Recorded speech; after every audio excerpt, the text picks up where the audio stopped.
موږ دا شریعت دین په خپل طبیعت نس کولی. ګور درود شریف ویل خو بد کار نه دی چې سړی درود شریف وایي خو عبادت کوي د الله حکم پر ځای کې الله پاک وایي تاسو درود ووایاست خو په خپل ځای کې.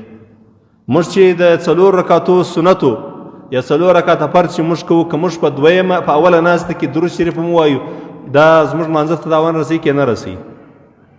رسوي. خو لمونځ سجده سهوه در باندې واوښته او تاسو ته به دا ځای نه معلوم چې صرف پر دې کلمات در دونه سړی وایي اللهم صل علی محمد په اوله ناست کې صرف دونه کلمات یې وایي سجده سهوه ور باندې واوښته.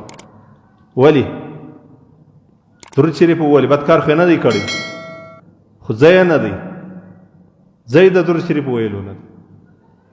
یعنې یوه وجه یې دا ده چې دا ځای اوس دا خو د شرعي خبره ده، بس موږ ته شریعت موږ ته دونه راښولې ده چې دونه به اوله ناسته به صرف اتحیات ته ووایه، تشهد به ووایه، درود شریف نه ویل کېږي. که چا وویلی حکم یې څه شي دی؟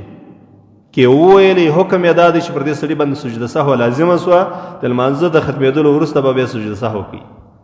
ښه سجده سهوه ولې ور باندې لازمه یې؟ بد کار خو یې نه دی کړی خو درود شریف یې ویلی دی خو بیا ځای یې وویلی، ځای د درود شریف ویلو نه دی. بریلویان چې د اذان له مخه درود وایي یا د لمانځه وروسته بیا په زوره درود وایي یا بعضې مبتدعین بیا په زوره ذکر کوي، نو ولې بد کار کوي؟ موږ ولې دوی ته بدعتیان وایو؟ په دې خاطر بدعتیان ورته وایو چې هغه کار کوي چې اسلام و شرع موږ ته نه دی ښوولی، طریقه دې غلطه ده، پر خپل خواهش په خپل طبیعت باندې روان د الله رسول موږ ته داسې نه دی ویلي. تاسې به ډېر علما لیدلي چې اذان اوسي لاسونه د دعا دپاره نه پورته کوي. ولې؟ شرع موږ ته نه ده ښوولې. موږ چې ماجد ته راننوځو دعا نه کوو اللهم افتح لي ابواب رحمتک، الله د رحمت دروازې زما دپاره خلاص د حرم شریف پر دروازو باندې لیکلي بسم الله والصلاة والسلام علی رسول الله اللهم افتح لي ابواب رحمتک، بسم الله والصلاة والسلام علی رسول الله اللهم افتح لي ابواب رحمتک. دعا ده، درود شریف وویل سو، بسم الله وویل سو، درود ویل سو، دعا وسول. ولې موږ لاسونه نه پورته کوو؟ مسجد مخ ته موږ ولې نه درېږو یو لاسونه نه پورته کوو؟ ځکه دا یې د پورته کېدلو ځای نه دی. دعا ده بس په خوله بیا وایه. یو سړی چې د مژۍ چې سړي ته راسي د هغه وروسته سړی وایي الحمدلله، بل سړی ورته وایي یرحمک الله، الله دې پر تا باندې رحم وکړي. ولې لاس نه پورته کوو؟ دعا شروع ده، لاس پورته که دعا ده، ځای نه دی د دعا ده، لاس ته پورته کېدلو ځای نه دی. د خپله ځانه موږ بزرګیان په دین کې نه سو راوستلی، بدعتیان بولي دا چې له خپله ځانه په دین کې بزرګیان اچوي. د الله رسول نه دی ښوولي، زموږ علماو مجتهدینو نه دی ښوولي، ته راولاړېږې له خپله ځانه په دین کې شان اچوي، دا بدعت دی. بدعت بولي دا چې له خپله ځانه په دین کې شان اچول. دلته بعضې خبره مې در دې درته کوله چې رسول الله صلی الله علیه وسلم وایي دریم قسم مؤمن مسلمان هغه څوک دی چې کله دی د جمعې والمانځه ته راسي، د جمعې په لمانځه کې د خطبې د اورېدلو په وخت کې دی خاموش وي. مقصد دا دی لکه د دوو ناستو په مابینځ کې دعا کول.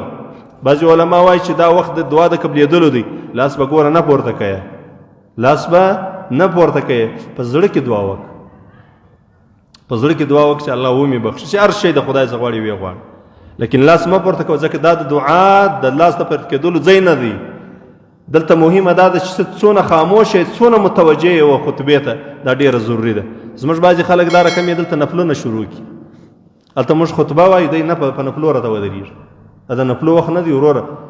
دلته مهم عبادت در دا نفل ودیم ډېر اجر و ثواب ده، د خطبې اورېدل ډېر ثواب لري. او بعضې خلک خو دا رقم یې دلته د بیان په وخت کې د تېرې جمعې پورې دلته یو سړی په نفلو راته ودرېد. سړی بس عجزه دی، هر انسان عجزه دی، خیر دی به جاهل و، جاهل مطلق به و، دونه به جاهل و چې په دې هم نه پوهېدل د بیان کېږي، د چا دپاره یې کوي؟ زما دپاره یې کوي. ما خو دا خبرې زده دي، نو خو زه دا مسلمانانو ته کوم تذکره ده د مسلمانانو په مابینځ کې د یو خبرې بار بار یادېدل. مقصد کې دا دی چې مسلمانان بار بار یو خبره سړي ته کېږي، په ذهن کې کښېني، رغبت و شوق یې هغه شي ته پیدا سي. نو دی دلته په نفلو راته ودرېد. اوس یې د چا سره معلومه یې چا ته وایه چې ورته وایه چې زموږ ته دونه وخت در باندې تېر شوی لوی غټ سړی و چې دا دونه وخت در باندې تېر شوی در راوسېږي، دا ځای نه دی زده کړی، دونه جاهلي مطلق یې دلته په نفلو راته ودرېد. حد اقل د مسجد یو کونج ته خو ولاړ سه،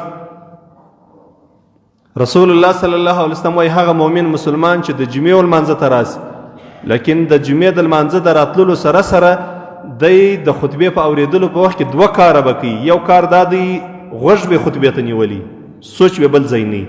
دویمه خبره دا ده چې په خوله به څه نه وایي، یعنی دا د درود شریف ویلو، د دعا د کولو، د نور اذکارو د کولو، د قرآن د تلاوت د کولو وخت نه دی. په دې کې تاته الله هېڅ اجر نه درکوي، بلکې د اجر د جمعې د لمانځه دې لا په ضایع کېږي. دا څونه مهمه خبره.